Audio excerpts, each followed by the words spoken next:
All right, this matchup we got Stiff Arm Soldiers against Team Douchebag. Oh, I am Legend. My bad. Sorry, Chris. That was completely a mistake. First, we got the quarterbacks. We got Tannehill against Aaron Rodgers. Tannehill's been looking pretty good, but He's playing Buffalo.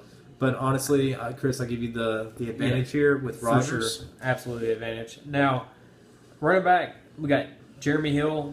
Got benched last week. I'm not going to lie, I'm a little bit concerned about that, but I'm not too concerned. I think he actually comes out this week. He's going to get more touches than Bernard. I think it was just, hey, you fumbled it twice, you're getting benched, you got to learn your lesson. I got to be a coach. He's getting benched.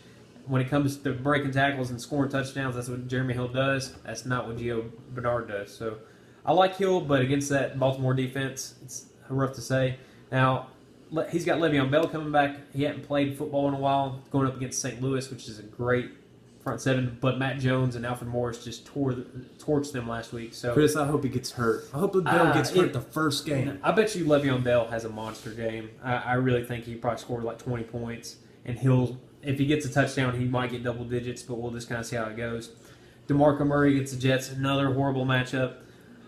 I told Chris before the season started, like this week. Advantage running core. Team sucks dick. Okay, now on to the wide receivers. Wide receivers, Jordan Matthews against the Jets. He's going to be on Revis Island. It's another bad matchup. He's still somehow been able to get points in garbage time, and as long as he gets some garbage time points, he might do okay. I'm good with it. And then Edelman against Jacksonville. I think Edelman's been a stud so far. Definitely a steal of the draft so far because I drafted him in the 6th round, and he's been awesome so far.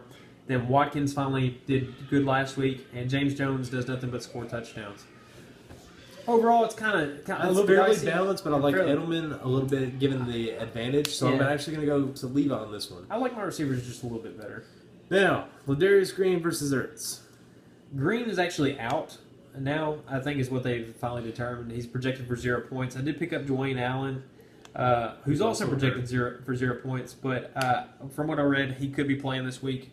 We'll just have to kind of see how it goes, but either way, advantage Ertz. So Woodhead versus Sankey. I think Woodhead's an advantage over Sankey.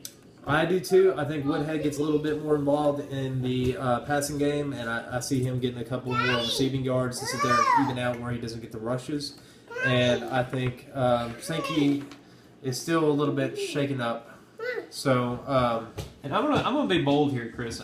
I know you've been talking all this shit about Danny Woodhead and I hate Melvin Gordon. I agree. Melvin Gordon looked great last week, but Danny Woodhead has still outscored Melvin Gordon every single week, and I don't think that changes this week. I think Melvin Gordon is still going to be less points than Danny Woodhead. I think Woodhead's going to get utilized in the red zone, and he scores more points than Gordon this week. So advantage Woodhead there. Defense, St. Louis at Pittsburgh, it's a terrible matchup. It's a wash. I think it's honestly I'm probably going to pick up another defense despite the so-called fantasy experts saying that St. Louis is still a top 10 defensive play. But I'm not sure who I'm going to pick up.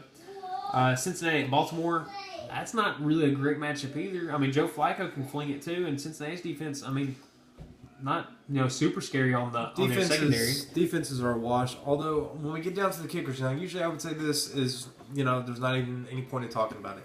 But I feel that Gostkowski honestly is probably going to get nothing but extra points this round, as New England's probably just going to rack up touchdowns. On the other hand, we got Miami versus Buffalo, and I think that Franks gets the opportunity for several field goals. So I go against the projections here, and I actually want to say that I give Franks the advantage on this one. Okay. Well, anyways, I don't think it takes too much. I picked this before the season even started. I'm going to say Chris beats me this week. It's going to be closer than what he thinks.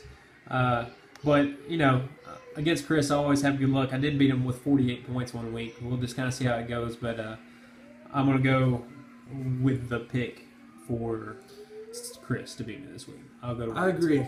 I'll see you week 6, Chris. Going down.